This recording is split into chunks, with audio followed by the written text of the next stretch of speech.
released a video yesterday where you were talking about Ukraine and Russia. What are your thoughts, David? What the heck is going on?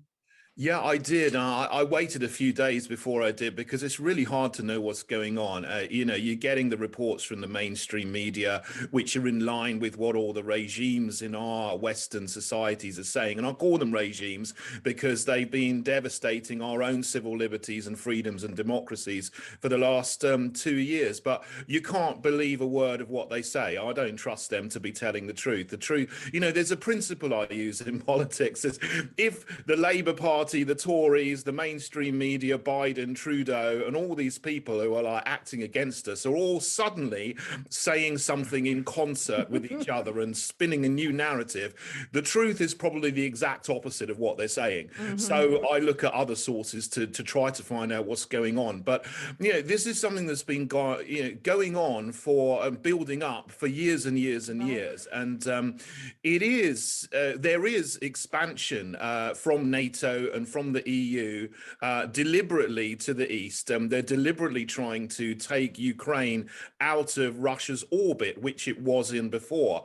And they're doing that for their own reasons. It's not going to benefit the people of the West.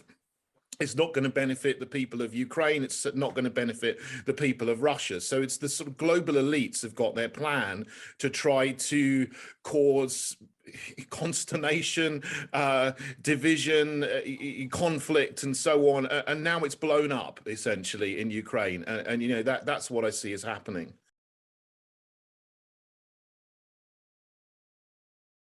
So the reason you're here is because I think, I'm sorry, I stereotyped you. So when I saw you speaking out about lockdown, I was like, that can't be BBC Sue Cook, can it? And you were really disturbed by lockdowns, weren't you, Sue?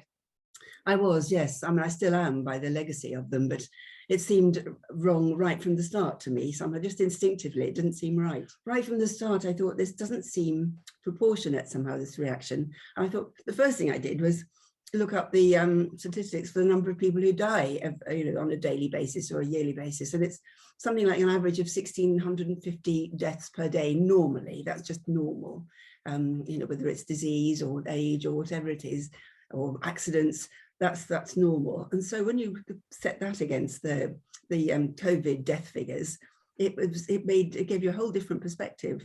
And right from the start, I just thought this is all out of proportion. Were you nervous about speaking up? Because it was obviously completely against the dominant narrative. And it was very easy in the early days to be labelled a sort of tinfoil hat wearer. Were you ever accused of that? I was. A few people on Twitter, which can be quite a toxic area, can't it? I was accused a couple of times of being a tinfoil hat wearer, but actually I was surprised I didn't get more flack than I did. And also because I'm retired, I've got nothing to lose now. I haven't got a career that, I think if my career had depended on it, it might have been different. I might have had to think a bit harder, but I've often wondered, what would it have been like if I'd still been working for the BBC? Would I, would I have had to make compromises to the truth, to my truth? And I don't know I'll never know the answer to that.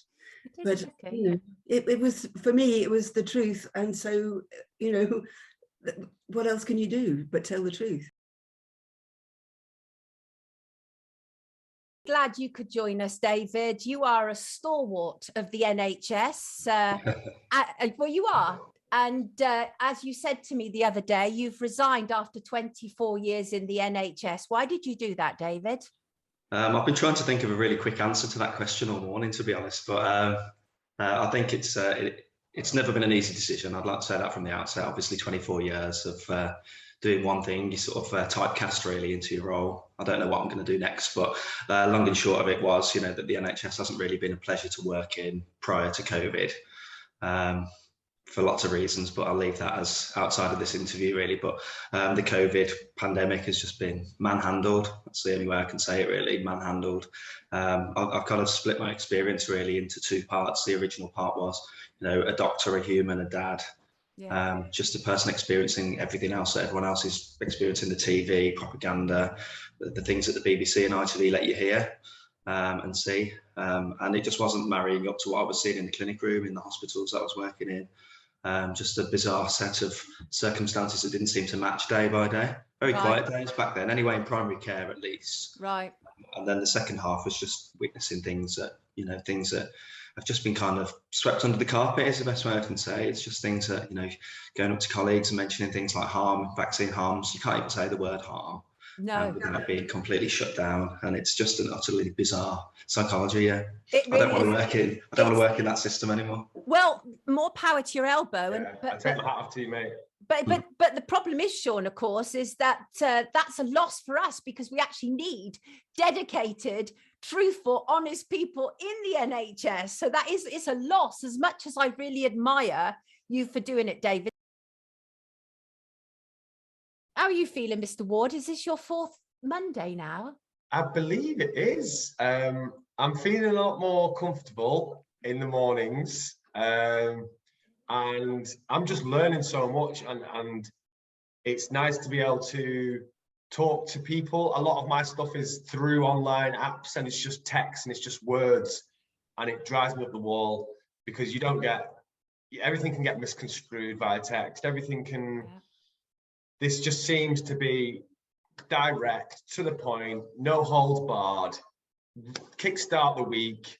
Let's not pretend anyone's not got a level of IQ that we all have, and respect and trust each other. Right.